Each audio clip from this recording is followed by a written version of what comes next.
he set people up on a database with the type of cartridges and the time they're probably going to need them. And he just kept on calling them. And so he would just send one truck to that location and deliver to the whole building all at the same time. And he would do, you know, all he needed was like 5 buildings, and he made a killing. I think they're doing something similar. Yeah. They've been at it a long time, over 30 years. What's the company? Laser Tech. Okay, yeah, I've heard of them. Be aware, folks, we're live. Oh yeah, it doesn't matter. I thought this was going to be private.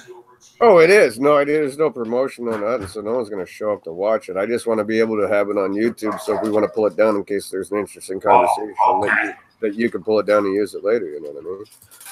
It won't go to YouTube unless I do. But yeah, believe me, there's 0 viewers. So we're not dead. Fuck you, Rand. Fuck you, everybody. Hate SEO. You all suck. You know that site? I took it from being mobile unfriendly, put a new WordPress site up for them. They had number fucking 1s all over the fucking place. Yeah, again, it does help. I mean, I'm not going to say it's a massive ranking factor, but if you're in a weak market, or if you're halfway, if you're like right on the tipping point, or you're near the edge or something, it will help for sure. Site's fucking lightning fast too. Yeah, it will do something, man. Running on good old Windows. Yes. There are industries that just categorically everybody in the industry has a really bad 10-year-old website. Yeah. And anything you do, you just rockets you to the top of the first page.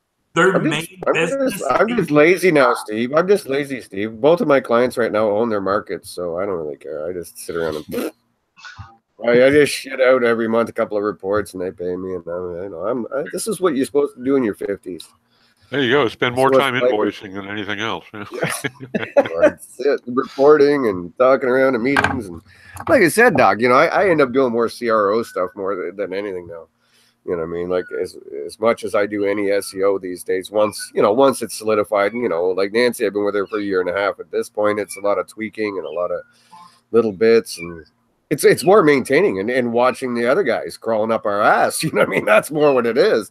Like I see someone start moving up, or a few people moving up, I'm like, okay, Google's doing something with the query space. Let's go figure it out. You know what I mean? I'm almost like preventative medicine with Nancy. It's like she just has me around to make sure no one catches her. Or you have to look to see what the other guys are doing differently. Mm-hmm. And sometimes it's them, and sometimes it's Google changing how they're treating a query space. You know what I mean? And that tends to be a lot of what I'm doing with these people. So yeah, I'm fucking lazy. And lots of local. I'm doing lots of local. Yeah. Crushing that stuff. So I just thought it worth noting that you and I and Terry next Friday will be able to spark a doob with impunity. I know, man. Tuesday, I've been doing it for fucking 30 years. Wherever I want, I don't give up. Yeah, it's legal. On camera, be recorded. And in fact, I've decided I will never buy it legally. I'll only buy it illegally. Come on, next year. To buy it Next year, apparently, it's like, you know, per adult in the house, you can have 4 plants. So I'm going to have 8 plants out back next year. Oh, I can get you good seeds. Oh, I will hit you up for that, man. Yeah, I was up at Buddy's house this week, and he's ready to harvest. And last year he had 4 plants. They grew maybe 18 inches. This year he used some kind of mushroom mulch on it.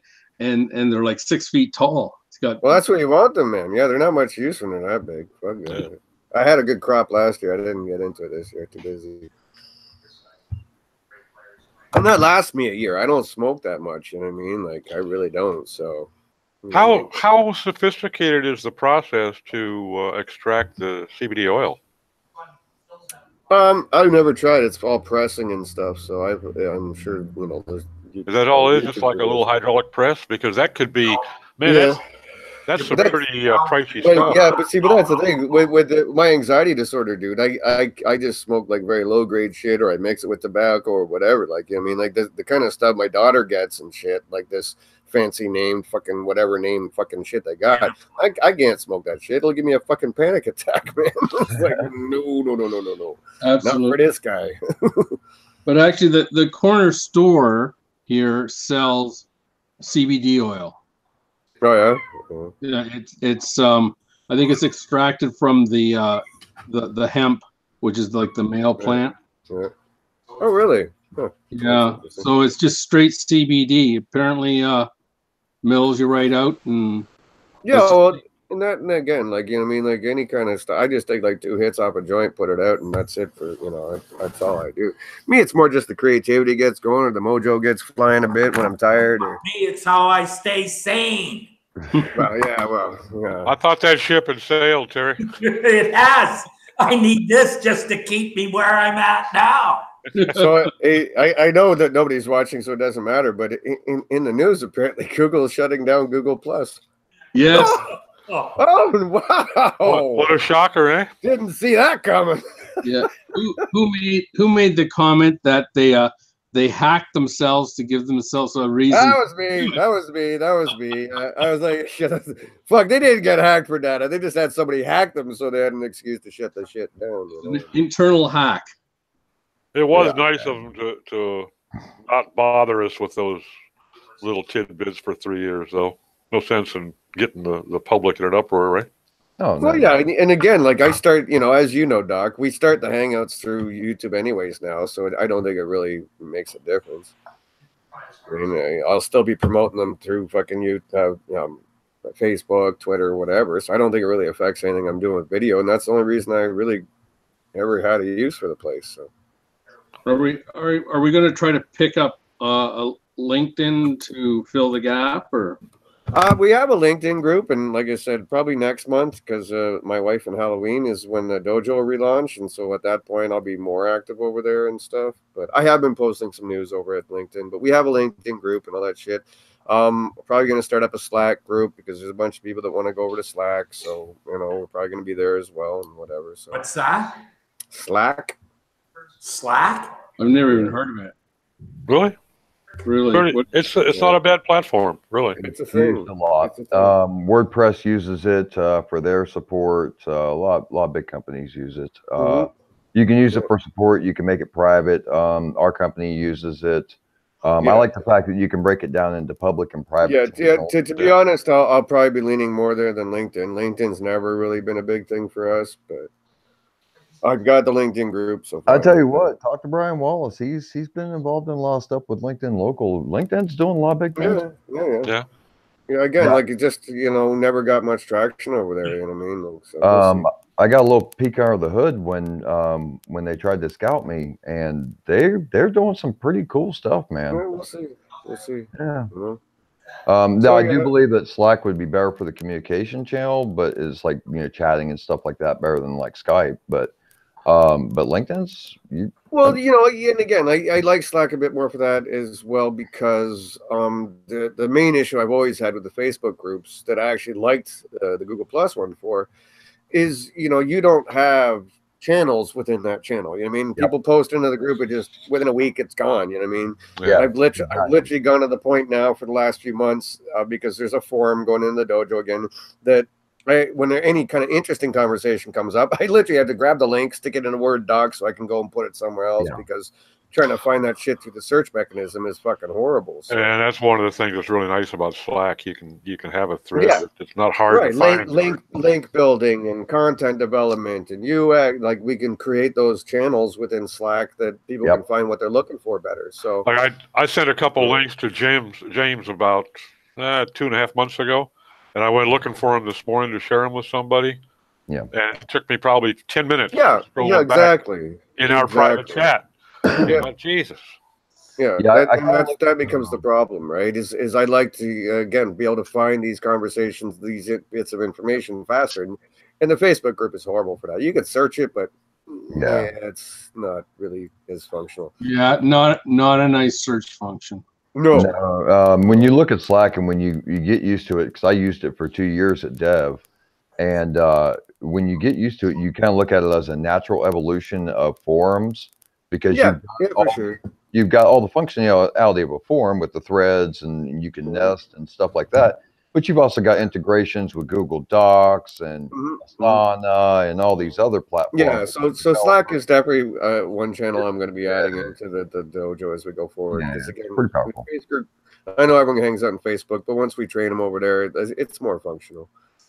You know what I mean? Yeah. Like, as far as I'm concerned, and at least I like that. The Google community, the Google Plus communities. At least I had channels. link building, this and that, You could at least, okay, I just want to read about this. I want to read about that. You just go to that channel, and within the channel, and away you go. So. Yeah, and their tight integration with Google is going to allow you to work out the videos and things like that, the weekly hangouts. It's no brainer. It's easy. Yep, I agree. So it'd be nice to be able to pull everything under one place and. I haven't looked at Patreon much, but that's the thing with the gamers. I'm not sure what use that might be, but I haven't really got into Patreon much. I got involved in a couple of groups over there. I wasn't blown away. All right, cool. Yeah, I wasn't sure. I haven't been there, so. Yeah, I see our dead horse back here. She rocks back and forth, and her eyes light up and stuff. She's kind of cool. Well, pass me my little bro here. Oh, yeah, so as you can see, Halloween is starting to shape up behind us here. We'll be going in a while. My new little buddy here.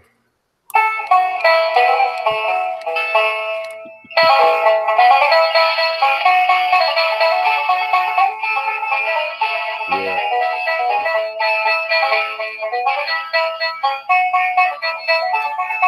He's awesome.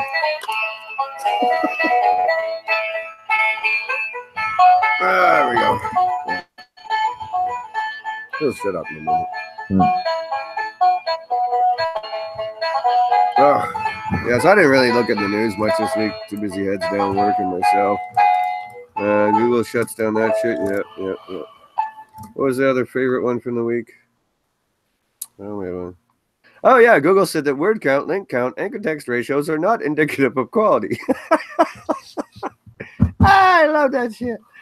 Oh, God, I hate this fucking industry sometimes. But they could be indications of poor quality. No, they're just scoring elements, but I don't think, you look at each, you look at the new additions with the creator fucking stuff and content creator, and you look at the different valuations of MC, main content, as opposed to your template and stuff. I mean, word count, no. I think we've had that argument a few times. Word count, other than I know there's legacy stuff. Yeah.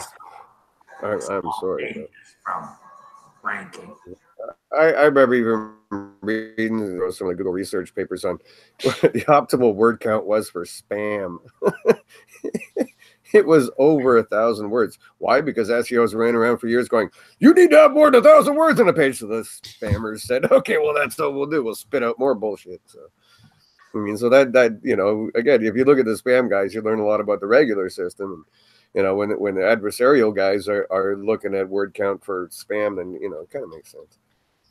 Again, it's what it takes to get the job done. Oh, I don't think they call it spam. I think they just put it in the low quality pile called, well,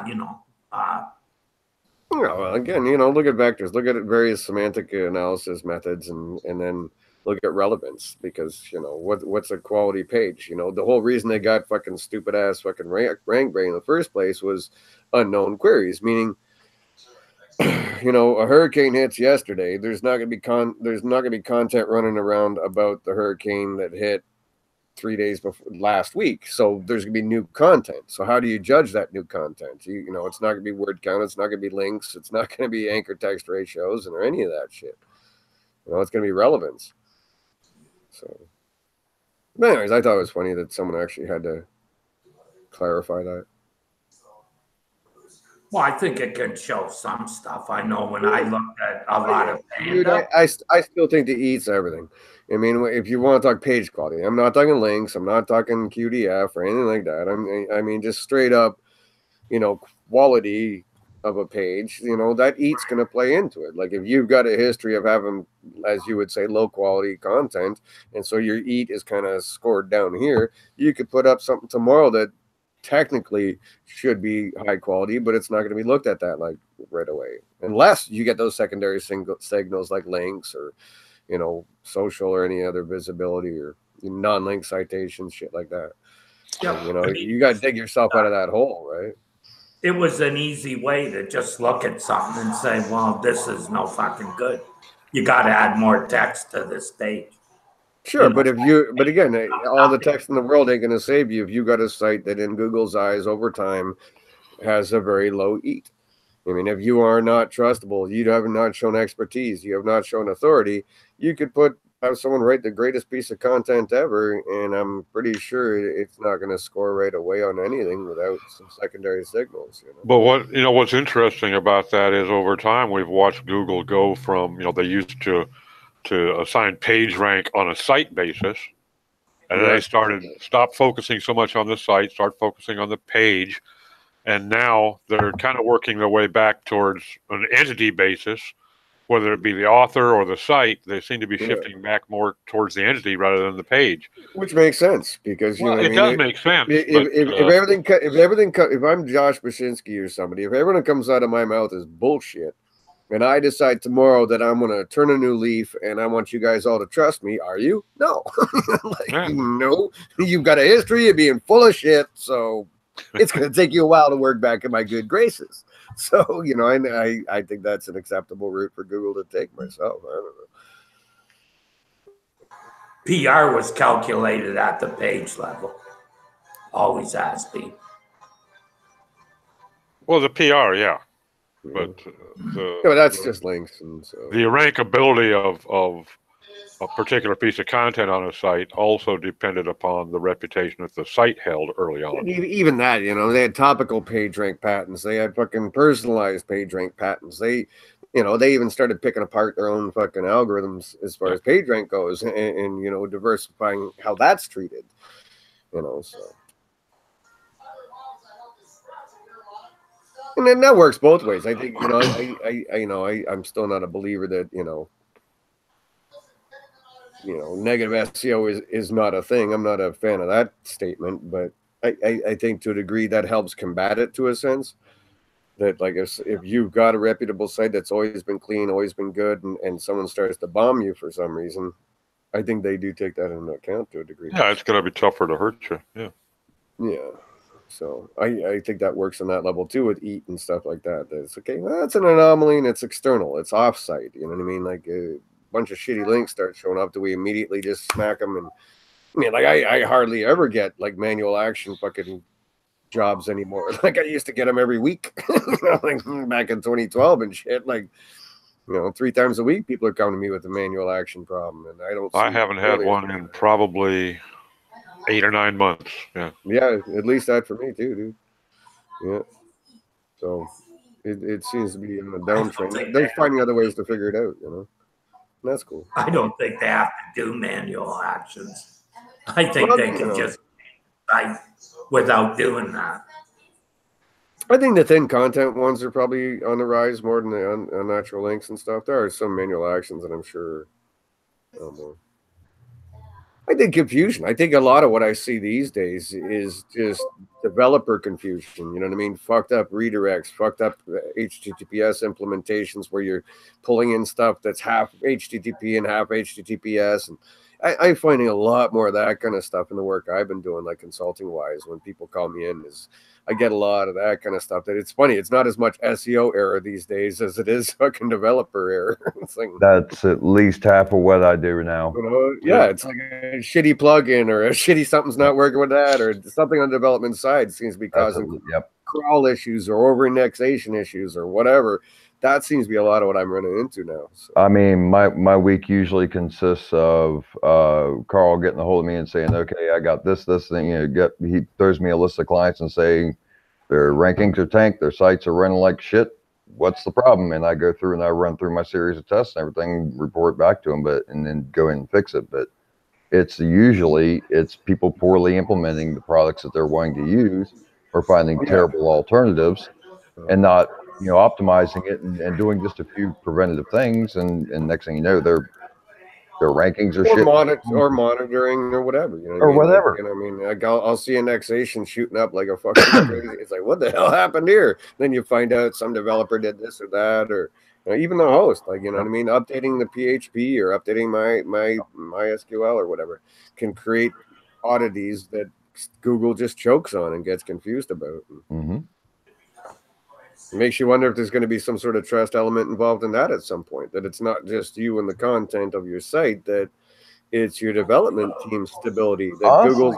Google's tired of having their fucking crawlers end up in a loop or something, on a redirect loop. I think there's already some degree of that. Yeah, I would think so.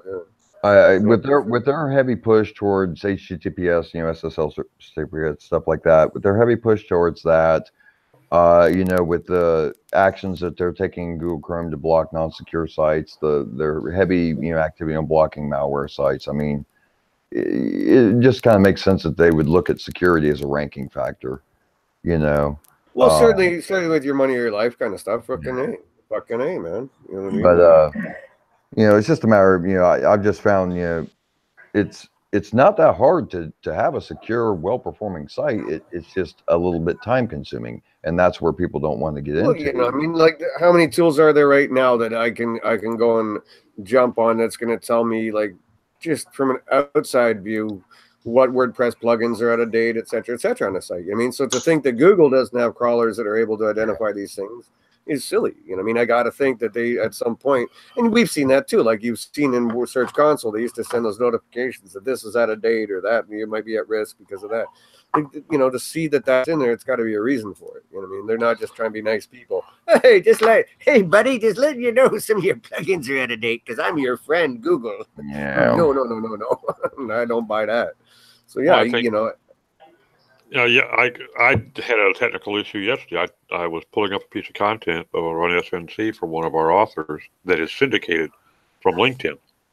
And so I added in a script into the functions PHP file to allow me to add canonical URL as a custom post type, or a custom entry rather.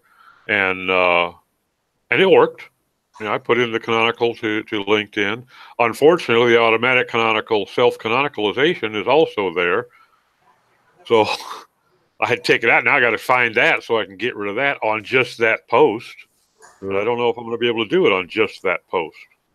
Again, and I've seen that, like some of the audits and stuff I've done lately, I see a lot of that kind of shit going on. Like people just get lazy and they throw in a plugin and now everything just like, you got shit self-canonicalizing itself. And I'm like, throw in a crappy plugin that produces 700 pages. Yeah, right. Fucking dangling. Yeah, that's fucking a mess I love to clean up. Oh, those are all. And again, like $50 an hour to fucking fix broken things. From dangling nodes to fucking, infinite loops and stuff, I could see Google's processing power eating up a lot of fucking money doing that kind of shit. Yeah. Mm-hmm. So, I think at some point, someone's going to get in their little brain that, okay, well, this is, we might start seeing messages about that kind of stuff. You know what I mean? Because, if I was Google, I'd be worried about it, And talking about eating up Google's processing power, I'm beginning to wonder, we sort of G+ is going by the wayside now. I'm wondering what we're going to see happen in the next year or three to YouTube, because that is a hell of a lot of processing, storage and processing. Yeah, that thing makes a lot of fucking money. Everybody and his uncle is putting up garbage YouTube videos. When are they going to get tired of that and start charging that and making that enterprise only? No, but there they do. Like they've got a ton of paid channels already. Like they sell movies over there. They sell music. But I'm talking about they're monetizing it in many different ways. So. I'm talking about when are they going to start limiting it to where I can't go upload an MP4 free. No, that'll never happen because the content's what brings the people there to sell their services. Yep. Yeah. But what you will see, what they are more aggressive on now is the copyright stuff and the automation of the copyright detection and stuff. Especially now that they're selling music and they're selling, movies and so on and so on. They don't want this content, kind of like a Hulu model or whatever. They don't want these people, doing this other content because they want to sell it on their platform. So yeah, you got to understand, Doc. that's where they're going to. I can see YouTube start charging companies to stream, like the NBA, the NHL, MLB, charging them to have Yeah. their But stuff. but the problem with that is any of, like, you know, ESPN and Rogers and that have exclusivity contracts on that shit, dude. So ESPN they won't be around in 5 years. I'm just saying at this point, YouTube doesn't stand a chance on that shit because No. they've got exclusivity contracts with all these other major actual TV fucking people. So that ain't gonna happen. So Yeah, I'm sure they, dude. I'm sure they cover tried. the I'm sure they internet. tried, man. I'm sure It they doesn't tried. cover the internet, Dave. Major League Baseball was streaming live on Facebook this summer. Yeah, but was it their own channel or someone else's? It was their own channel. Yeah, well, that's ESPN again. So they've got the No, rights it for was that. Major League Baseball. Okay, well, yeah. ESPN will not be around in 5 years. People are cutting that cord. It's too much money for what you got. Yeah. We'll see. I'm just saying. I'd say probably 10 years. I wouldn't say 5, but 10 I could see it. It's happening fast. Oh, it's been happening fast for the last 10 years, but you know, dude, I cut the cord fucking 10 or 12 years ago, dude. Yeah. I got a hard drive hooked up to my 60-inch TV, and everything I watch is through the fucking internet, man. I don't bother with it. How many of us here have a landline phone in the house? Hey, Do you? oh yeah. Dave So, doesn't have a cell phone though. That's a good example of people cutting the cord. You know, why would I pay $18 a month just to have the right to use a phone, plus the long distance charges?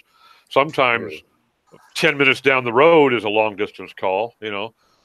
Yeah, I think it's just a habit, Steve. I don't I think it's more of a habit than anything. I don't really use the landline that Oh, much. where he's at, they can't give it. I'll order it. You know, my kid is still having. Well, we'll order a pizza or something and then go, you know, but that's, you know. You know what's bad about that, though, Doc? Having kinda just do. internet? Can't read out or nothing. What? The fucking internet goes down and you got no internet and no phone. Well, for me on my desktop, yeah, because my VoIP is through my desktop, and I have to have the internet. But we've also got cell phones in the house that have both data and voice, you know, so we're not totally cut adrift. But yeah, it is.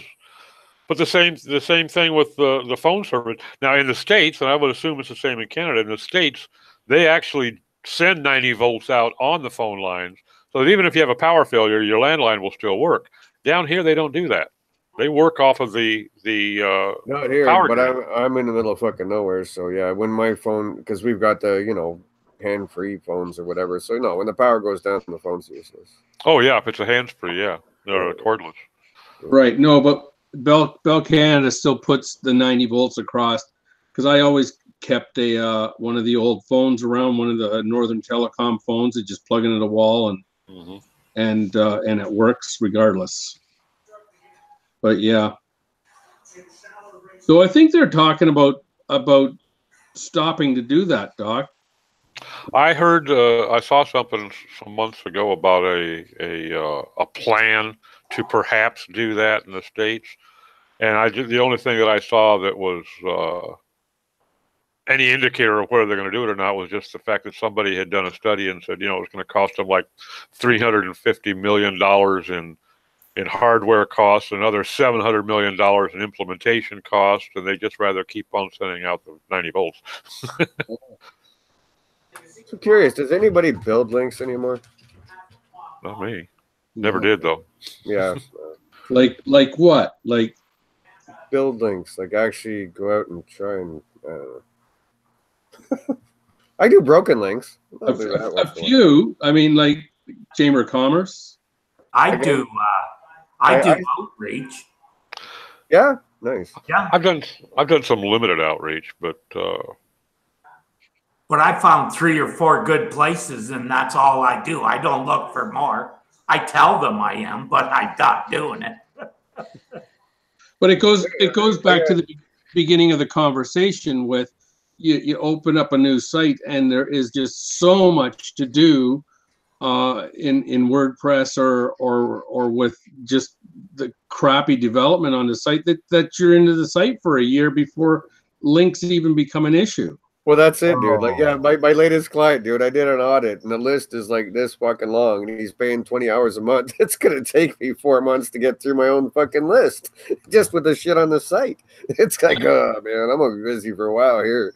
That's why you got to start looking at things like standardization. If you're dealing with a subset of client types, like say lawyers or e-coms or whatever, you set up a standardized model that you can implement rapidly, and it lowers your administrative time and your rollout time to get these clients on board. You know, like when I'm onboarding a new client, I've got a process that I run through that's very standardized. I do the same thing.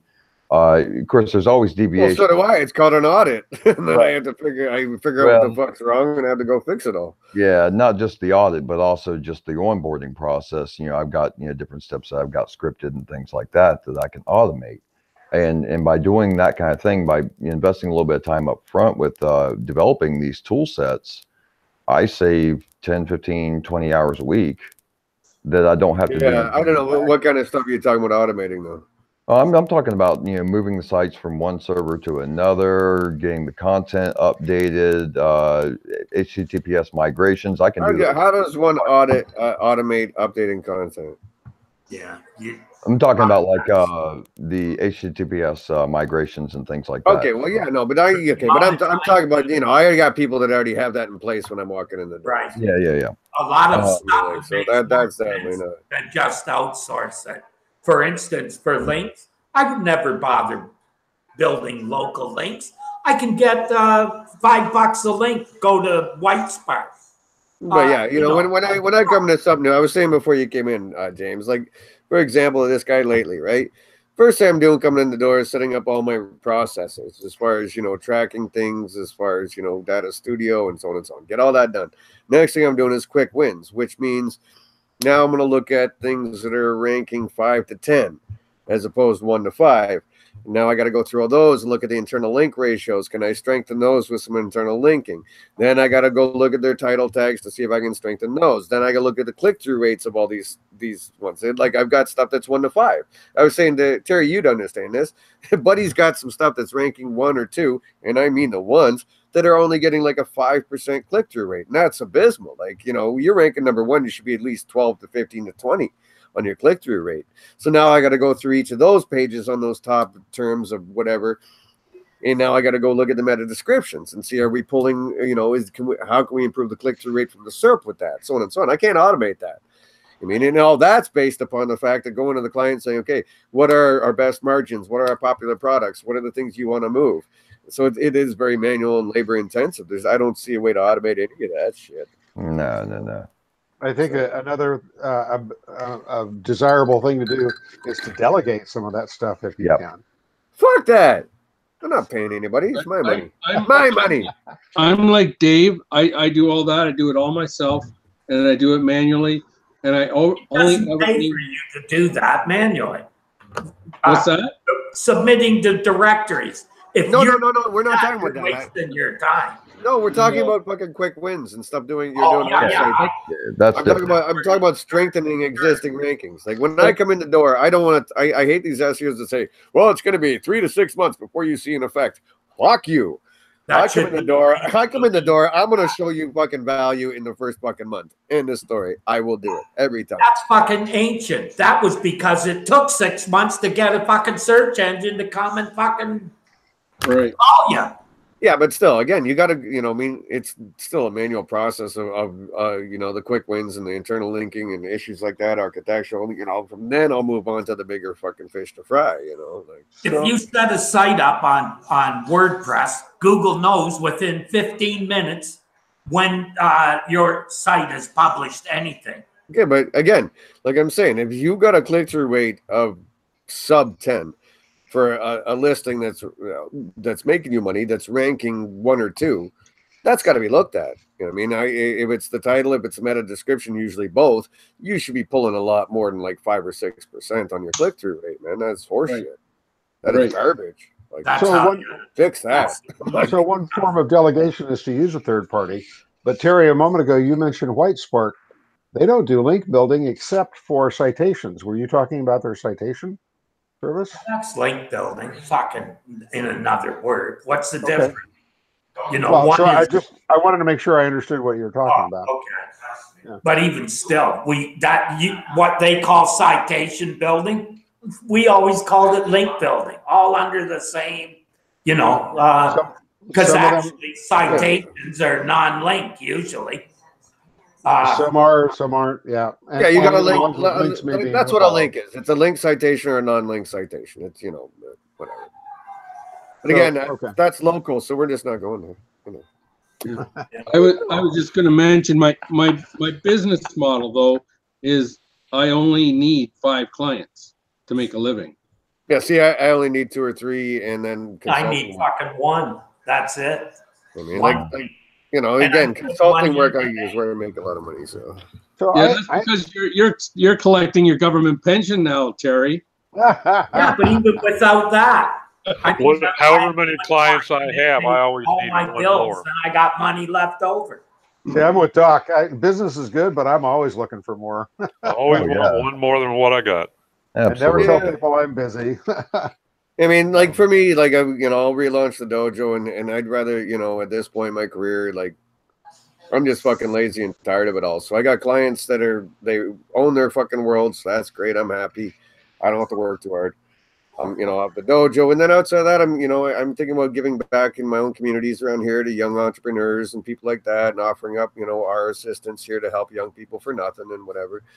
I mean, I make as much as I need to make to be happy and support my family and my kids' future. And after that, I'm going to start giving my time back to the world. You know, it's where I'm at now. So, and the consulting works good though. You know what I mean? Like, you know, Tim, you know, like certain clients I even had this year. You know what I mean? That's $8,000 for very little work. You know, it's like, and the consulting work's always nice because they only, you know, I call it plumbing emergencies, meaning like your basement flooded. So, you know, the plumber's going to charge you an arm and a leg because you're fucked. Yeah. You know, when I get called in on forensic work and stuff like that, I'm going in the door as someone who's like losing tens of thousands of dollars every month, and so you know, I can charge a good buck for that. So. Sure. You know, I'm just old and lazy. I make a good living, but I still, and I'm one of the older guys here, I still have an ambition to try to create more than just a living, but actually a company that someday has some value. I know we talked about that before, but on that front, by the way, my 16-year-old son finally, after all these years of trials and tribulations, has now taken up web design in his senior years at high school and has decided he wants to take over Tanya's side of the business someday here soon, the next couple of years. So Very nice. Very nice. Adrian's coming into the world. Awesome. Yeah, be taking over. Well, he still can do it for his allowance, Dave. That's a good thing. Oh no, I'm not kidding you, Terry. He's got this girlfriend that lives out of town, right? So to afford to buy her stuff and this and that, he's been trying to drum up money. He went onto Facebook and he put little posts out in the local community saying, you know, you need some yard work done, whatever. So he's being a good little entrepreneur, but he's also going to work from home now because now he's past HTML5 now and he's into the world of CSS. And so, yeah, he's going to be working from home over here to make a few bucks. So. Yeah, he's got it. $85. He's got to come up with $85 right now for something he wants. So he'll be working for mom over here. oh boy. Yeah. Him and mom were working on some CSS homework last night, and it's all kind of, I love it, man. It's nice to see the little man coming into our world. So Pay him $10 an hour and charge him out at 85, right? There you go. fuck, hello. Yep, you're pretty damn close there. Except you know, we're Canadians, so I charge $75 an hour because once after the Actually, yeah, I did know that. it turns out to be about $90 an hour. But yeah, the work he's gonna be working for about 10. What are you paying him?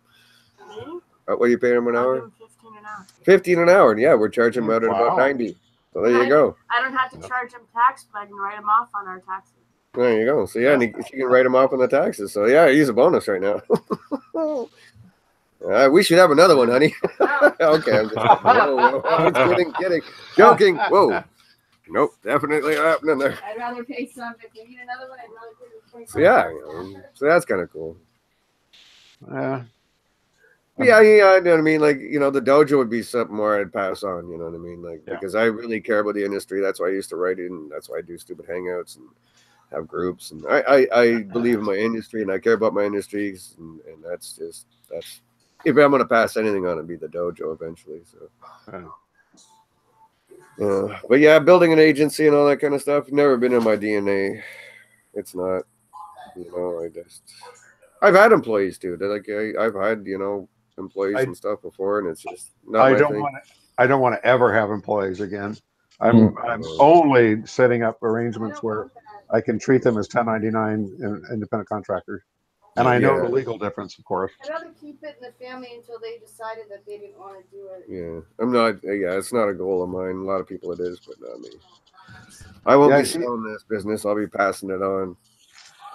And especially in California, I can promise you, you never want to have employees. So, we'll all be dead, and I'll just be on my deathbed looking at James, going, "James, take the dojo." That'll be it. Yeah. Ain't passing on to you fuckers. You're all older than me, so forget it. Right? Yeah, I guess we are. I would think so. I don't know. I know the rest of these fuckers are. How old are you, Steve? I'm 57. All right, yeah. So you're 5 years older than me too. So yeah, you guys babies. Yeah. Look at James. I got fucking kids that old. James looks like he's about 25. I love hanging out with you guys because I'm 41 and you make me feel young. Yeah, you lowered the average age of the group by quite a bit. Yeah. I was just saying today to somebody, about kids, and then I looked at him and said, anybody under the age of 40 is a kid. Well, no, it gets that way though, dude. Them young fellers. It's like anybody in their 30s. Oh, you puppy, you're just a puppy. My God. Yeah, I remember being 35, and I was just stupid. I remember looking 35. Oh, hold on, that's now. Oh yeah, right. You shouldn't be laughing. You're so funny today. I can't say shit. You look younger than me, so. But yeah, I mean, I just love the industry, and it's I don't just do SEO, but it's where my heart is. Yeah. I do CRO and a bunch of other stuff now, and I'm finishing up my Google Analytics advanced course right now. Yeah. Ooh. Yeah. I don't think I ever did that one. Yeah, well, I got an email about it because I finished the other one, so I decided to give it a go. I can definitely appreciate what you were saying about agency versus freelance and consulting, stuff like that, Dave. Because I mean, the last 2 years I worked at Dev, and that's massive. I mean, you're looking at over 500,000 customers, and then now I'm working at an agency again. I worked at an agency before. That's kind of been my trend over the years, and it's definitely a lot different because you don't get as much time. Like when I used to freelance. And you're very passionate, dude. Like, meaning that the clients I do take on and the people I do work with, I'm very passionate about their success. I want them to succeed. I want to be part of that journey with them, and I want to walk that road with them. And if I go to the agency road, I'm busy, speaking or writing or building the brand as opposed to working with my clients. And working with my clients is what I really enjoy. That's what I really like, Depends on how you've got set up too. I mean, the way we've got set up where I work now at Wellspring, I mean, Carl does a lot of the traveling and the talking, but he also does a lot of SEO. I do a lot of the SEO. We have a team. We all get our hands dirty, but he does a lot more of the public stuff. I just jump out here in the dojo once in a while and say, hi, how you doing? Yeah, but other than that, I don't really get in the public. But for me, I liked when I worked with fewer clients and you could get into their passion. Yeah. But the reliability of it. For me, that's all in the client qualification and how many leads. Yeah, exactly. I mean, like, again, as a one-man shop or whatever I am, I still outsource stuff. Again, like I'm talking to Kim Krausberg right now about some UX consulting and stuff like that. I still, send people out. Yeah. I give stuff out, but again, I'm 20 years in. I get good leads. And they come to me. I don't go looking for them, so I can pick and choose. I can't really speak to the 30 whatever year old SEOs and that are struggling to try and build their brand or whatever because I already have one, and so I don't have to go through that anymore. So I live in a different world. So I mean, you got a few years on me on the industry. I've only been in about 15. But yeah, and you lost I've, about 5. Just saying. yeah, about 5. So we'll take about 5 off of there. So we'll say about a Yeah. decade. Yeah, let's go with that. But I've split it about half and half. I've split it about half freelance and about half working agencies and big companies. Like you guys mentioned Bell Canada earlier, when I worked at Inbox International, that was one of our clients, which was kind of funny. Hear that name again. But I liked freelancing, but I honestly like working at small agile firms better. That's where I'm really passionate about, because you can still get you a core client base of those passionate customers like you're talking about, that you can really work with and develop the brand over a period of a couple of years. But you can also have other more passive income streams under different business umbrellas. For example, you may have some lower budget clients that just want some basics, a good hosting package, a good maintenance package. I can automate almost all of that. Yeah, and again, but I have that but that's Tanya's side of the business. So you gotta Exactly. remember, I have that other side of the business that I don't have to deal with. That's her world, and so I have another income stream that comes in completely passive because she doesn't want me to go anywhere near it. So exactly. So that's passive for you, Bucko. That's as passive as income gets. It's not so much for her.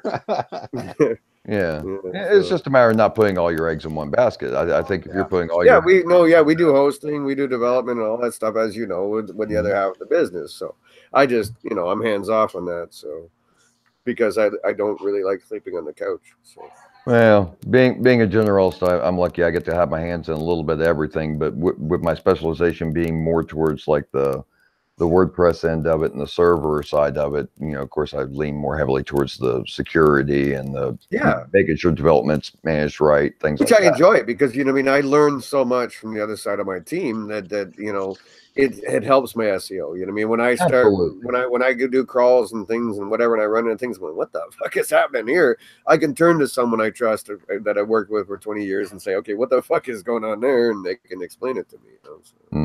Exactly. That's I've always loved about the dojo is, I may not know how to do absolutely everything in SEO, but I guarantee I know somebody that does. I know somebody that does. I had, I think it was Ross Dunn reached out to me the other day about something, and it's like, I even said to Tanya, I said, that's one of my favorite things in the world is when somebody I respect, like, all the people in this room or other people I've known for 15, 20 years, when they reach out to you, it's like, wow, man, that's really cool. Like, it's nice to have that network, to have that feeling that we can all just help each other and when we need something.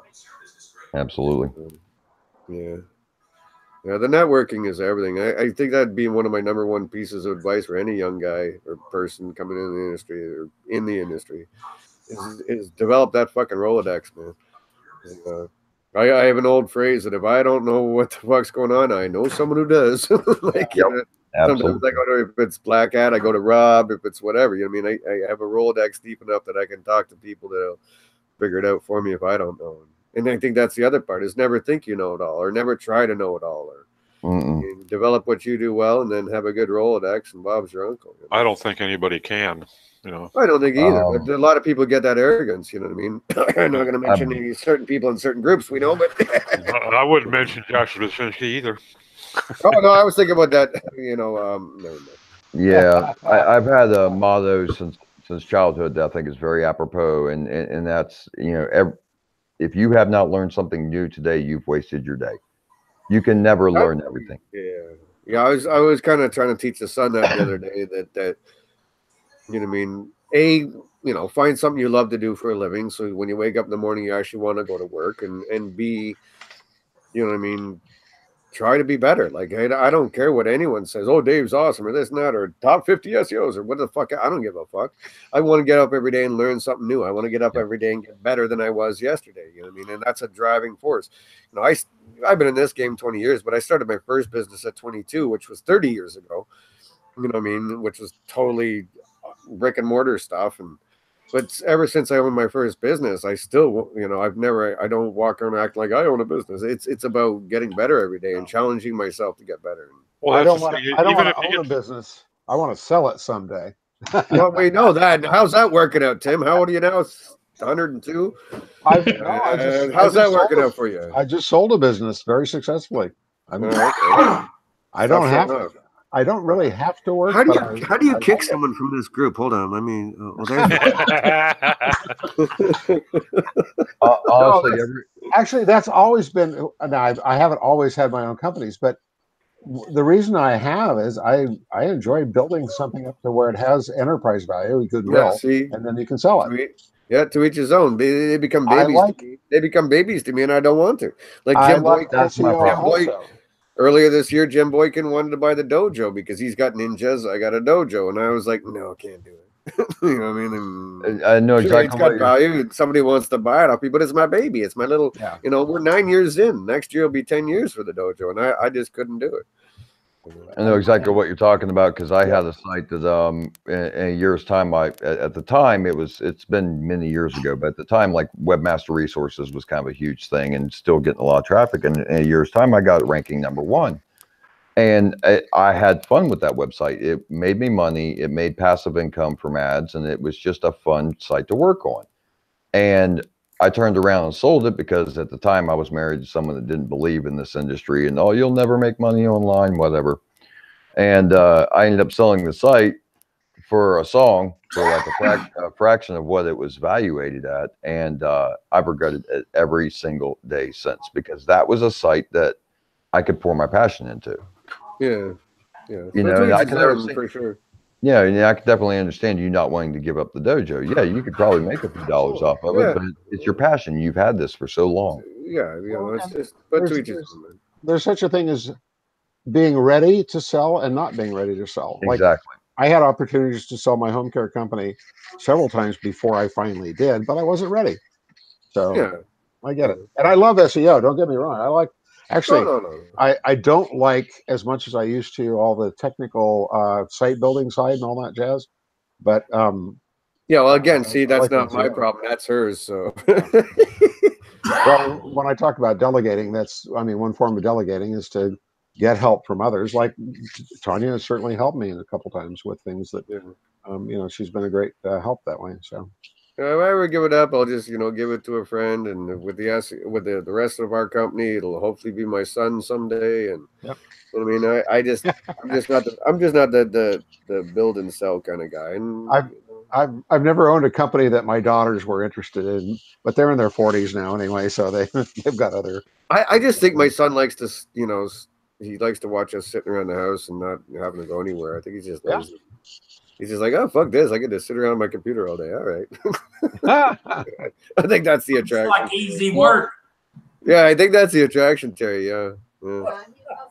That is awesome. I mean, around here, it's so hard to commute anywhere. It's just. Yeah. I mean, Yeah, well, that's part of it too. Yeah, like what I mean. Like I'm in a town of 2,500 people. There's not a lot of job opportunities running around. So. Another one of the great things with SEO, and we were talking about it a few minutes ago, it's ever changing. There's never a dull day in SEO. In fact, like to James' point, if you're not learning something every day, boy, in SEO you're falling behind fast. Well, not even, but even learning stuff. I mean, that's kind of that's why I got into patents and papers and all that stuff with when I met Bill 15 years ago. Is because I have this fascination that it's constantly evolving, and if you're not paying attention, like Terry used to call it future proofing and stuff. Like, I'm not only working for now, but I have to think, okay, where's Google going to be in 2-3 years from now for my clients? I love that sort of challenge to it. And I'm competitive by nature. And I think I think SEO at the end of the day, it's, he's number one and I want to be number one, and it's this battle, or we're number one and this guy's coming up behind us. I'm competitive by nature, and there's a certain competitive element to SEO when you're dealing with competitors, and I think business in general. I guess anytime you're a business consultant, that's always the issue. Is like, what what's your market share? Are you keeping market share, gaining market share, losing market share? And I like that challenge when I work with clients. I mean, I like I do a lot of again, I'm more of a consultant these days than I am a hands-on guy, but I love that kind of stuff. You know what I mean? Like when someone says, okay, it's, someone's crawling up my ass, what do we do? I like that combat, I'm in there for the fight, I like that. If I was just doing consulting, in about 3 months, you would never see me again. I didn't like doing consulting. See, I like it because I'm in and out. You know what I mean? I have a goal. I have a stated goal of what they need and what they want and what I can do for them. And you know, my monthly clients pay all the bills and everything else. And my consulting's sort of my gravy, and I like them because they come and go. I don't have to get locked into a situation, you know, with the same thing and the same market and the same query spaces. You know, that gets to me. I like the challenge of consulting because they come to you for a, you know, Doc, you used to do a lot of consulting in your other world and stuff. Like, isn't it? Did you enjoy the challenge, or what was your? You know, that's why I like the consulting. It's always because they don't come to you unless there's something they can't figure out. So now you have to be like right in your white horse and whatever and try and figure it out. You know, That and the other part that I really enjoyed about consulting was the retraining. You know, trying to go in and change the corporate culture, get a different type of thought process going, getting them to see the forest for the trees. That was usually the biggest challenge and the most rewarding. That, you know, and seeing the success that they get afterwards. But one of the things that I had the luxury of not, you know, like now we'll do an audit and we'll do a report and we'll make our recommendations. And we'll find out a year and a half later they didn't do a fucking one of them. And in that business, I didn't have that issue because I would be in there in-house making them do it, and throughout the implementation, and seeing the light come on behind their eyes when they saw that chart going up the ramp rather than down, when they bought into it, and then I could walk away and yeah, forget that's it. it. You know, That's kind of a new area of consulting. I'm thinking about focusing more on next year is systemic stuff. Yeah, it's for agencies and things like that. It's fun. I would not recommend it for agencies. For clients, yes. Because the agencies are going to be looking at 64 different systems for 64 different clients. Yeah, but you're not going to be able to. I just want to fight the whole cookie cutter mentality that, you know what I mean? I see too much of it coming out of agencies, and it's not good for me, the agency, or anybody. The industry, definitely not good for them. And I'd like to kind of start doing a little more like consulting to actual SEO agencies and helping them streamline processes, help them understand, you know what I mean, how to not do cookie cutter, but still be effective across all their, you know, monkeys and the employees that they got to train to do stupid tasks. You know what I mean? Like, and that's exactly where I'm at right now, is in the process of streamlining everything in our agency so that we're working as efficiently as we can, so we can handle our clients with, you know, more personal, you know, personalized, and be successful while doing it, like for your, you know, showing ROI and shit like that. You know? Of course, the bigger the agency, the more like herding cats it's going to be too. Wet cats at that. Yeah, pissed wet cats. Wet cats at that. Wet angry. I like that. I that's a new one. That's good. I like that. I'm going to remember that. And I think I'm going to start with local, just because. Yeah. I'm going to refine everybody's local SEO strategies. Yeah, especially the LSI aspects of it. There we go. Rank. You're going to teach them all that, I've never really known why local is such anathema to you. I don't either. I love local. No. It's just because the clients I get, dude. They're very national and international and brands of that nature, and it's just. Well, but if they're national, hey, Steve, I will be brutally fucking honest with you. Local to me tends to be mom and pop, which tends to mean they don't have the money that I want.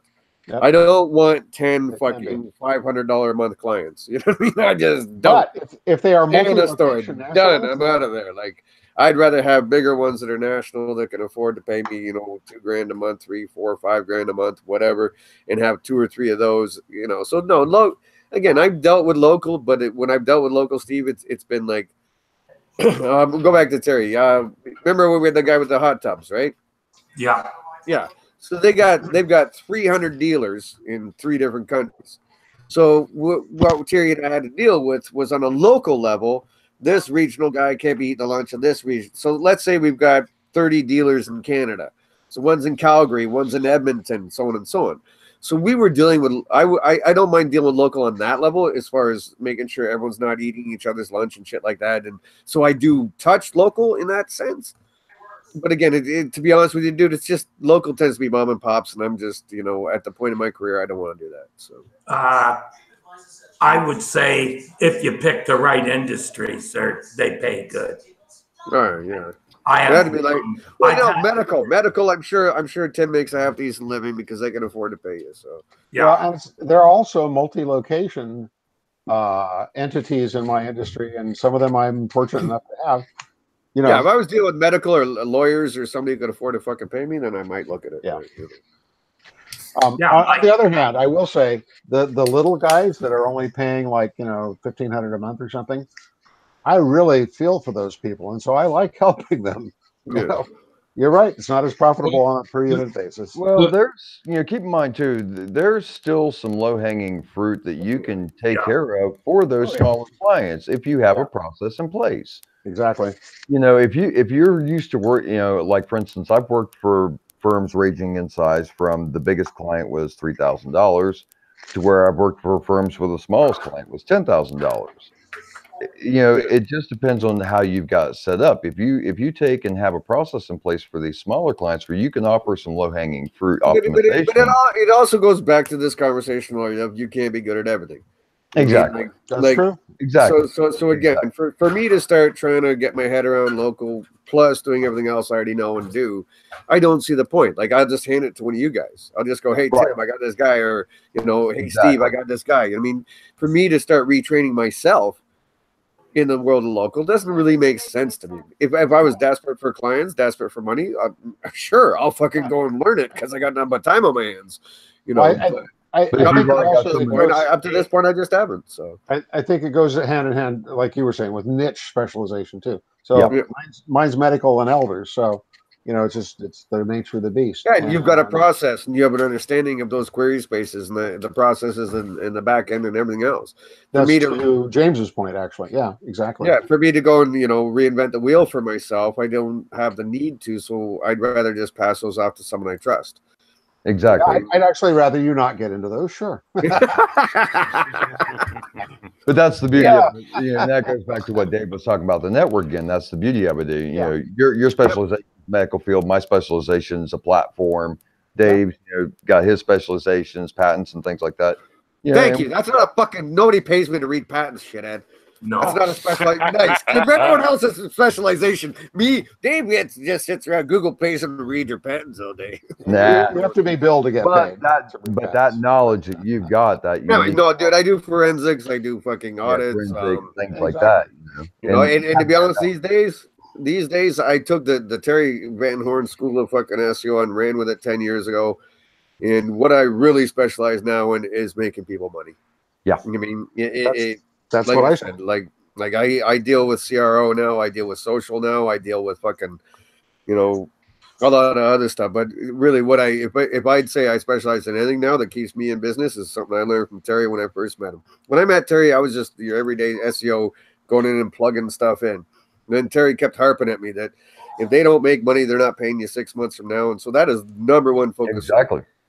I mean, I'm meeting with a client in 15 minutes from now, and that's going to be the conversation we're going to have, is because he's got more issues on the revenue side and the conversion side than he does with the SEO side. So regardless of what he's paying me, that's what he's going to hear, because that's what he fucking needs. So. Well, it's kind of funny, and makes perfect sense that Terry would be the guy that came up with that philosophy, because as a chef in a restaurant, if he's not attracting new clients and comeback clients, he's not going to fucking be there in 90 days, Yeah.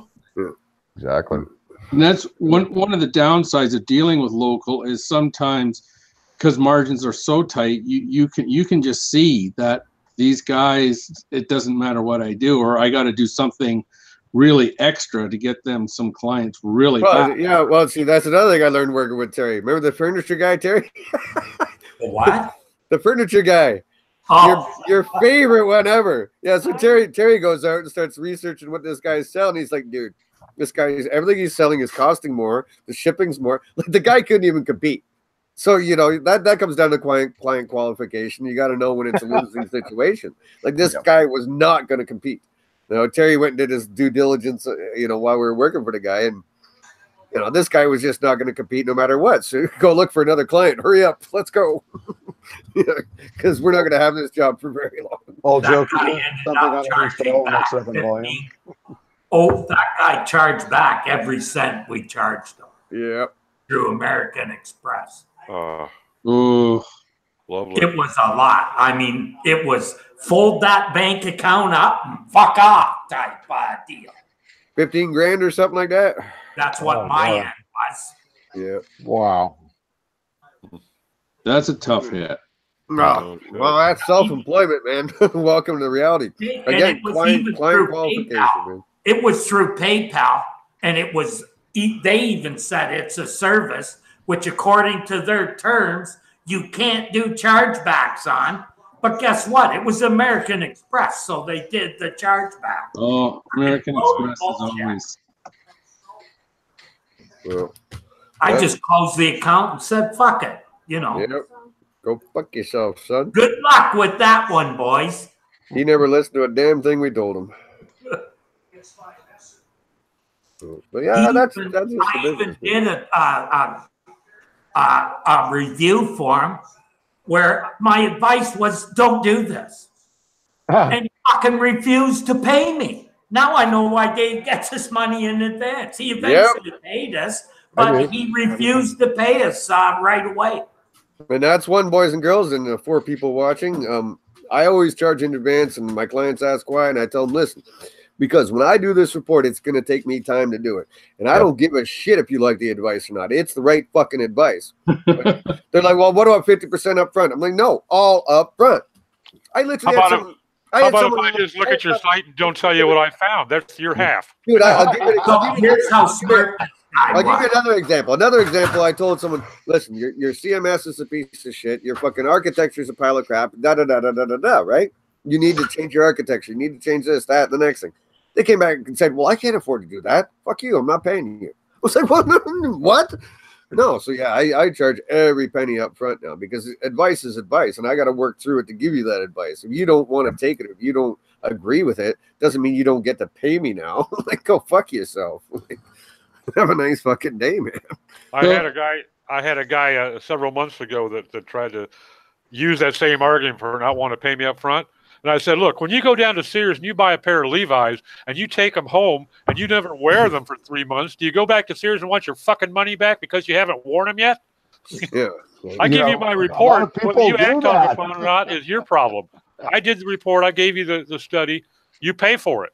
Well, if the truth hurts, it's not my problem. You know, if your site's a piece of shit, if your strategy is a piece of shit, if your business model is a piece of shit, if your pricing is a piece of shit, if your customer service is a piece of shit, if your salespeople are all useless, it ain't my fucking fault. You know, like, right? You paid me to tell you the truth, and here's the truth. Have a nice fucking day. One of the things I love about talking with you guys is nobody has strongly held opinions. Well, yeah. Thank God, we're very gentle people. We're very open-minded. Go with the flow. In other service business, well, like in the home care business, we did charge in arrears, but in what we do in SEO, I've always charged up front. You know, no, there's no other way, man. No. Yeah, I mean, I charge development costs along the way. That's different. That's different. But SEO is no, because in development you can have fucking benchmarks and you say at this milestones. point, milestones and say 1/3 here, 1/3 here, 1/3 here, whatever. Absolutely, that's different. And if you can clearly define those in your contract, you know what I mean. Once the back end is developed, once the architecture is developed, once the front end is developed, et cetera, those are clearly defined milestones. But in SEO, it doesn't work like that. So absolutely, yeah. Like on our content agency, we often take 50% down, balance on delivery, because if they don't get me the other 50%, I'll DMCA their ass so fast they make it. Exactly, you got protection there. But I don't have that. I don't have that luxury with. So, my first business at 22 was actually a construction business. I mean, I did upwards of $500,000 projects and shit like that. And the funny thing about the law with that is once you affix something to a property, it's no longer yours. Meaning, like I built this dinner theater once, about $250,000. And so, you build the whole place out. But my profit is at the end. Meaning that final payment is where my profit is. Everything else is cost of materials, staff, labor, everything else. And so this guy decided to go and give me one of those. I can't go in and take those toilets out and return them. They're his once I fix them to the property. So Right. one of my, you know, so because I know plumbers, they were like, I got you. They went in the dinner theater after it opened and they put not bocce balls, but yeah, bocce balls. Yeah.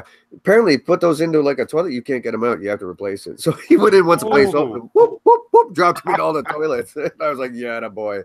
So, So- yeah, you know, When we're talking about business models, what are the odds of you convincing Tanya to come on next week and talk about her paid upfront development business model? well, no, it's not her model. It's mine because I'm the one who talks to the clients. So she just. Oh, I see. She's still doing it though. She gets paid. Yeah. How's that going? She gets paid It's fine. 10 hours a month, sort of thing. Well, because it works as long as you're consistent and do good work. And she always, because you know, as much as I argue, she gives more than she's paid for. You know what I mean? She goes over the top and above the Call of Duty and whatever. Once you do that, a couple of months, people love you and they'll keep paying. But no, I'm the guy who still deals with clients and sells stuff and invoices, everything. So that's just me. But no, Tanya's just very conscientious about what she does, and you know, and you guys know if you've ever had employees, like I can't tell you how many times that she's hired somebody, if it's India or you know, back in the day in Russia, I guess Eastern Bloc when we started. I'm sorry. Oh, Romania. about when a programmer fucks up and so you have to pay someone twice to do the same job. Yeah. I mean, we've lost money that way. I mean, like it's we got to pay some guy $1,000 to develop something. He's taking too long, or he's not capable, or whatever. Then we have to fire him and go hire someone else and pay another $1,000. I lost $2,600. Yeah. Yeah, she's like $2,600 and what, you know. And over the years, you get good suppliers, meaning programmers, and so you don't have to worry about that anymore. But that process of each time you got to expand your company and hire new staff, you got to go through that unknown process, and sometimes it doesn't work out, and you lose money because of that process. Yeah, I'll just do it myself. She says that's why she just does it herself I'll now. work double shifts and do it myself. She says I'll work double shifts. Yeah. And that happens. I mean, that does happen. We've had that happen many times in 20 years, you know? And I sure understand that because again, if you ever have to do anything, just tweak it later, then your hours in trying to figure out what the original programmer did. Well, and reputation. Yep. It comes down to your reputation too, right? Right. Yeah. Her reputation is going to get burnt by that, so you have no choice. Like you're already looking bad because it's over time limit. It was supposed to be done 2 weeks ago. Like you're already hurting your brand, and now you got to go and hire someone else to try and finish that. You know, it's like fuck. Yeah. That's just kind of what motivated her over the more to keep learning more. Like, you know what I mean? Different languages and so forth. So.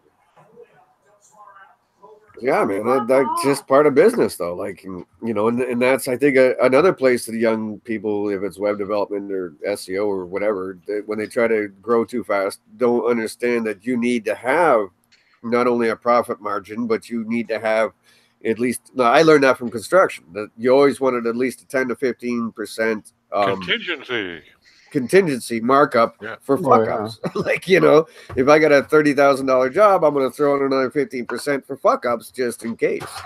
You know? Which will usually end up needing 20%, but yeah.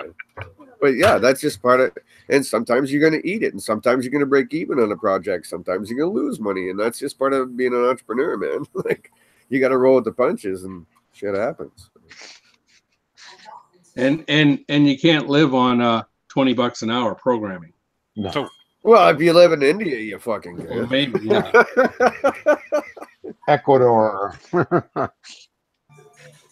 But I never get a bark from people. Like if I'm charging $100 an hour or whatever, like I never get a bark back because they understand the people.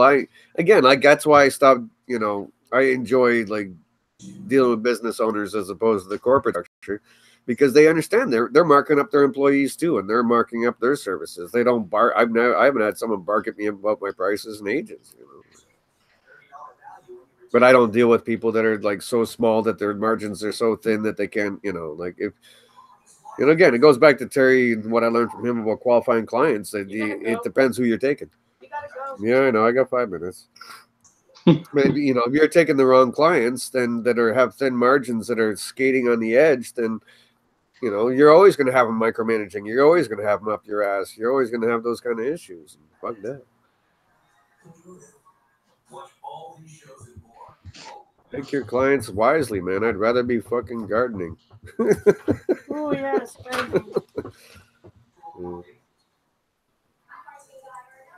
Not today. That's just business, man. Like, I don't know. Like, again, I've been self-employed since I was 22 and I'm 52. So it's all I know. It's just kind of second nature now. Or it means you're unemployable. One or the other. Well, no, dude. No, but you know, dude, that's funny that Aren't we all? I will tell any young entrepreneur that once you're 10 years in, you're screwed because you try and get a job anywhere, every employer is going to look at you and say, you're just trying to make enough money so you can get the fuck out of here and go do your own thing.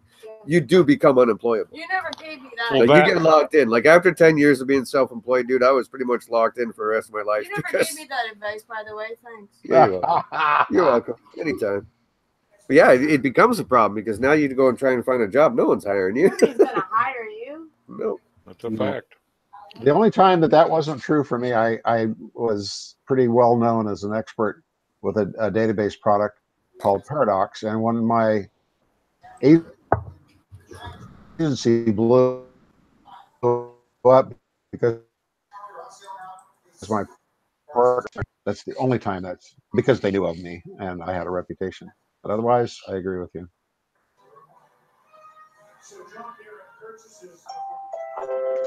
Oh, Yeah. Hello. yeah.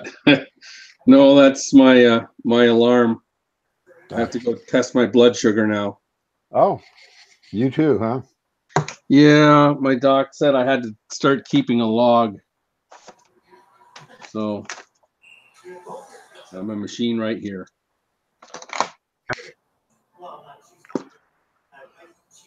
That's what I need is cheaper strips. Every one of these blood test strips are about $1 a piece. Oh, terrible. And you So with your national health care, do you have to pay for that? up until when I'm 65. Yeah, when I'm 65, we don't have to pay for it anymore. What's that? Blood, the strips for diabetic glucose testing. Oh, okay. I had a friend the other day told me that she down in the States, she was paying something like $4 a strip. That's unbelievable. That's outrageous. And you need to test. I mean, if you really need to test like 4 or 5 times a day, that's a lot of money. I'm telling you. But you know, I'll tell you what we've my experience has been. I've never paid for strips when I was on Kaiser, and now with Medicare, I'm not paying for them. So I guess like so many things. How about those little machines where you actually don't use a strip at all? It actually it pinpricks your fingertip and gives you a reading. Are those any good at all? I've never seen one of those. I've never seen one. I'm not sure there is such a thing, Doc. I've seen them in ads online, but I have no idea if they're valid or not. Yeah, I think I have seen them, but I think there's still I think there's a portion that is still disposable because here companies give the machines away. Yeah, they do here. They're strips. Free machines, and you know something like this has got to be worth $50. Oh yeah, the mini. It looks like mine actually. Well, it probably is. There's only this is called One Touch. It's by VR or something. Yeah, same one. So the other thing that is interesting is before I was 65 and went on Medicare, insulin was almost free, and once I turned 65 and went on Medicare. Hi boys, I gotta go. I gotta go jump in a meeting.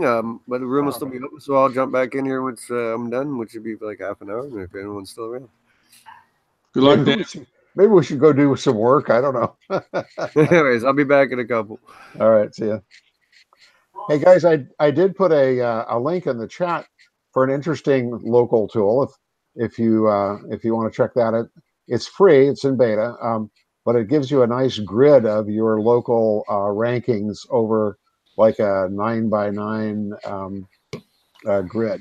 So you know when your client calls you and says, you know, I don't show up in the local pack, and they're like 3 blocks away from you. This can explain why, or at least you can see what they're saying. Interesting. Yeah. It's pretty cool. I do a lot of that kind of looking. There's a tool by Bright Local that does a single location, but this actually gives you like a 5x5, I think Yeah, that's the max right now, 5x5 and up to 1 kilometer apart. And it'll have greater range in the future. Get it while it's free, or try it. I'll check it out. Yeah. It was nice to see James. I haven't seen him for a while, and live. I mean, I'm glad he's He doing hadn't well. had much breathing room here for a while. I'm glad he's doing better. He's staying busy. Had a tough time for a while, and it's funny. He was he was an advocate for WPCM-UG or whatever the hell it was. I've never found any value in that service. So WPMU did. They got Yeah. some great security products. Well, see, now I never worry about that because my hosting service takes care of it. But and they really do. But all of the other stuff that they sell, plugins and things, never got them to work. I've never used server-side security products. What kind of cost are they? Like, They vary a lot. do they vary a lot? You know, for instance, I use SiteGround. Yeah. Right. And they have a partnership deal with Securi. So they run server-side security scans with Securi. Which you used to love. Which I used to think was one of the better names out there for security, except as recently as yesterday, I'm still getting notices from Securi that my site is clean, that has been offline for like a month and a half and is still infected. So I'm not terribly impressed with their, and on top of that, on their blog in September of 2017, they talked about this very exploit that I got nailed with, yet they don't seem to still be able to fucking detect it. You know, so I'm not overly impressed. Well, I've only been using WordFence for about 6 months now, and you get these notices, and I am amazed at the number of attacks these guys get. You know, once they jumped into number 2 and number 1 position, these guys are getting attacked every week. 50 times. With they're locking out users, they're blocking IPs, all kinds of wild stuff, and I'm like, holy smokes! Yeah, that stuff was happening. You just didn't know it. Yeah, exactly. WordFence is picking it up. Nobody else was. Well, because they want to make themselves feel fucking important. It's a waste of fucking time, all the alerts. Thank you. Well, yeah, the alerts are, but they are blocking it. Like right, but I don't need to know that I'm getting hammered 10 times a day. I fucking knew that before I even put it on. Well, you can very easily set there's a default setting, and then you can say you just want a daily or even a weekly synopsis of what's happened. You got to pay for that privilege, and that's why they send so many fucking messages on the free one. Well, I get one a week. I'm on a paid one, and I think it's only $99 a year. Yeah, someone else put it in, and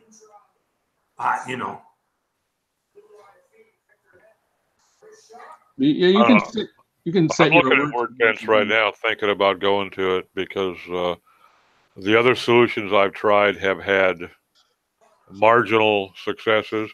Some stuff that James did to our site has looking pretty good, but he actually spoke pretty highly of WordFence, so I may give that a shot. Yeah, I prefer to have a fucking provider that comes to me and says, "Yeah, you got hacked," even though you had WordFence on. Well, I'd rather have them come to me and say, "You would have been hacked, but we stopped it." Well, they did. They stopped it because they right away got some alert of some kind of, what do you call it? Weird activity on the account and closed it all down within a few hours. These are guys, I've been with them for 20 years. The host? Yeah.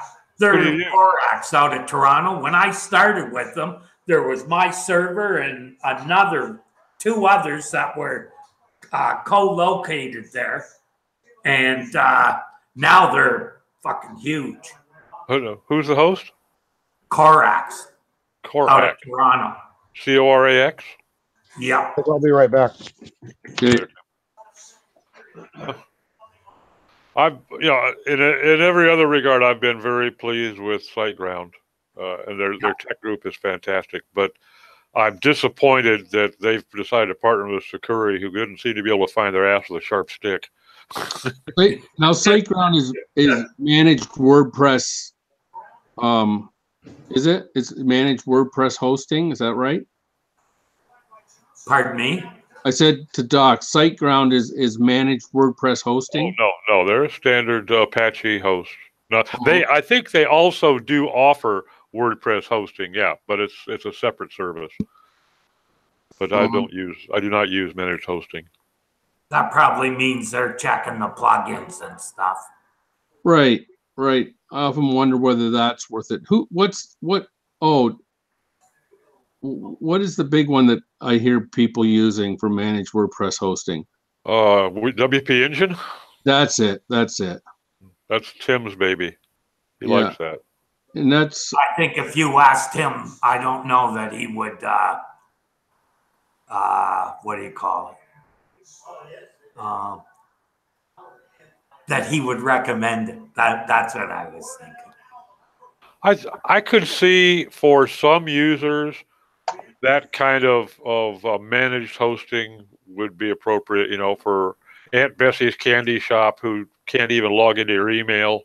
If she's going to have a website, she probably ought to have somebody looking after it for her. But that's just relinquishing entirely too much control for my taste. yeah, I have clients that, I build for them, and then I go away, and then they want me to do something. They go in and, they have a year's worth of updates that they've never done. Mm-hmm. The other thing that we were talking about was the building all the URLs. They're putting up pages and posts, and they're putting up tags and categories, and they do. They put up 30 tags and 30 categories, and they're not realizing that that's, what is that, 30 times 30, which is whatever, 900 different URLs for that one post, if they're, because they don't understand how it works. And I know when I think it's all-in-one SEO, there's boxes you can tick that say don't create a URL for tags, don't create a URL for categories, and I always tick those off. I think Yoast does that too. Yeah, I think it does. Yeah, all-in-one does. But I've begun to use all-in-one due to your guys' recommendations, and I like the user interface on all-in-one. There's some good granular controls in it. Yeah. Yeah.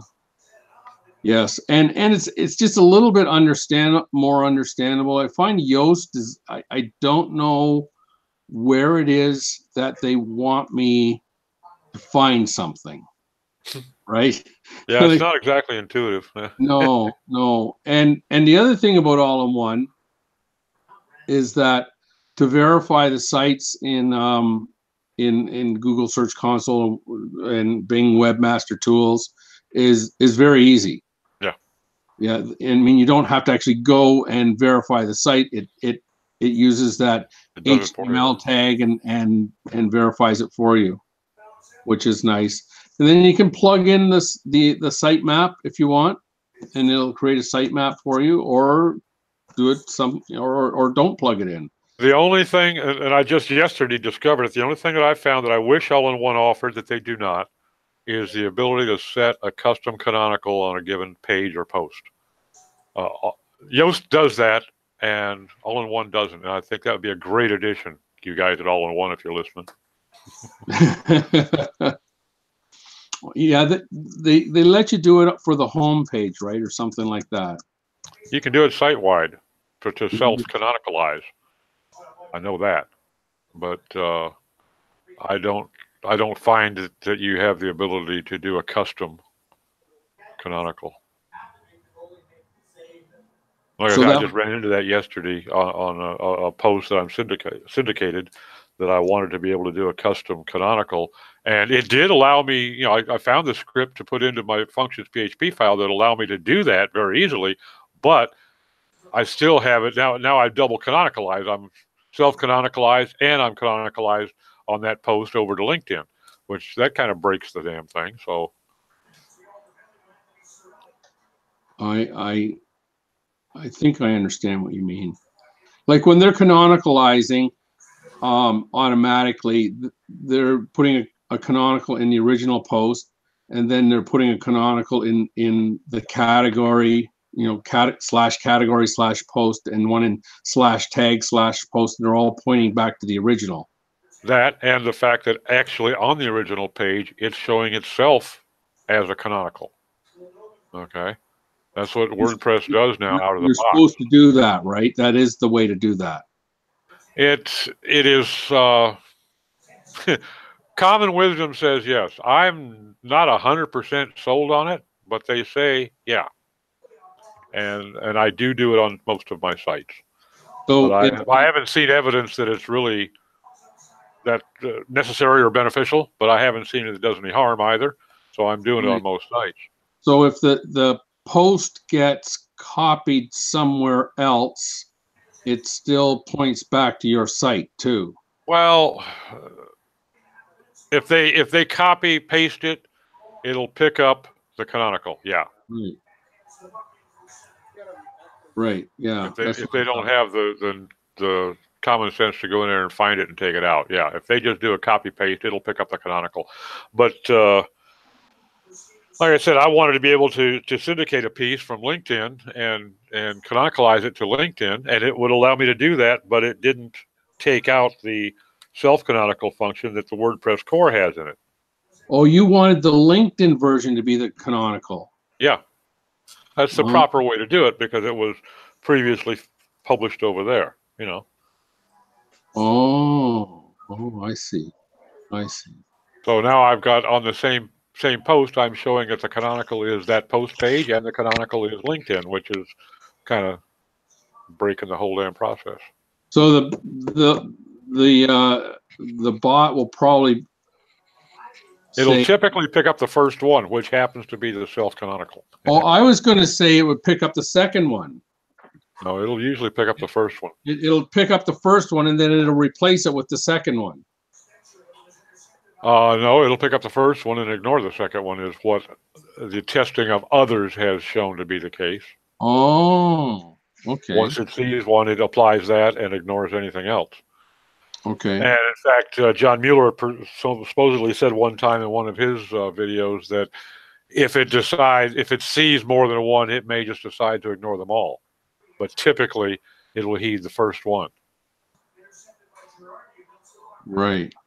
But why do you want the canonical back at LinkedIn?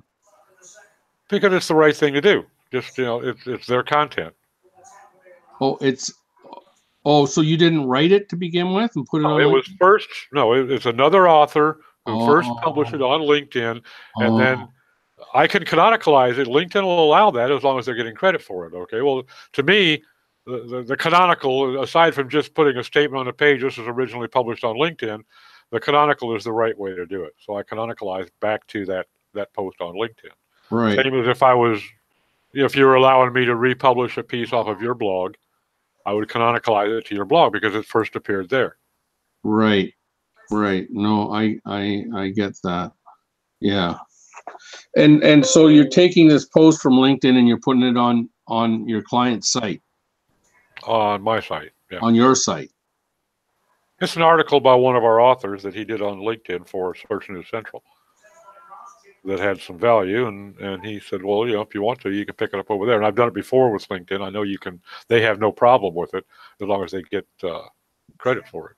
I mean, the other way to do it is, and I've often thought about this. I've thought about doing this on Medium, is to originally post it on my blog, and then do the first two paragraphs on Medium with a link back to my blog. I don't know if they allow you to do that or not, but I don't know. I've never tried that. As they might.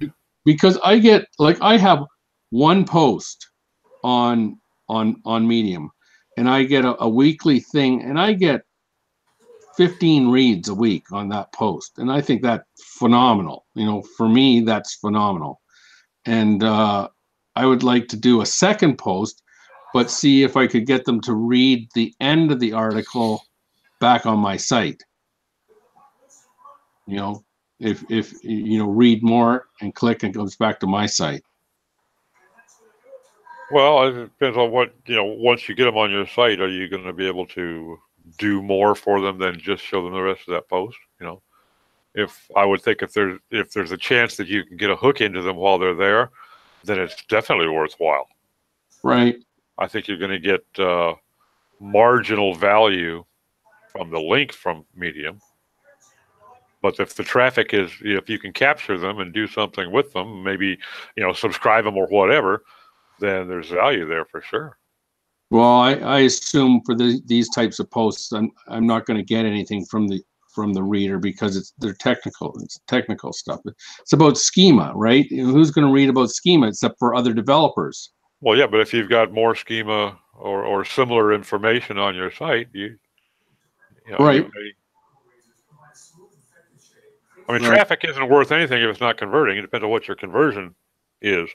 But if you can, if you're trying to build a list, if you're just trying to build readership, if you're trying to get more social shares, whatever you're trying to do, if it's there, then, and you can show them more value behind just the rest of that post, then there's probably value in it. Right. If you don't have any conversion ideas, then, all you're going to get is a warm fuzzy for having shared it with one more person, Right. I don't know. I would think social shares would be the only thing that I would go after for something like that. Couldn't you promote it and get it in front of people and then tell them how that'll help their website? Didn't you do that? Well, yeah, I mean, I use it to promote myself and say, look, here's stuff. I mean, I've written, I don't know, a dozen different articles over the years that get pretty decent traffic. And I just say to people, here, search this. See? No, but in the post, did you say that? No. If you have a call to action, people are a little bit more likely to line up at your door. Like just say, please share this. Or something. I could do this for your website. Here's what this will do. It'll put a rich snippet and give them my examples. Right. Lots include strategy with it. I can do this for you. Right. Show them how you research, find where there could be a snippet, which you do on SEM Rush. And there you go. I'll find the opportunities for you. Call me. Yeah, it doesn't hurt to be a little self-promotional. If people mind that, then fuck them. You're there's something too, Steve. Right. That's what I do. If you're not getting what you want out of it, add something that'll get the audience that you want. That's what I found, with a client like Telsec. At first, when I got there and I thought, well, what the hell am I going to do? They're ranking so well for almost all their inventory. Well, guess what? I just went and looked for new audiences. Now I have, twice the visibility of any of their competitors, including national brands like yes. Telsec is the office space. Yeah. Yeah. Okay. They pay good too.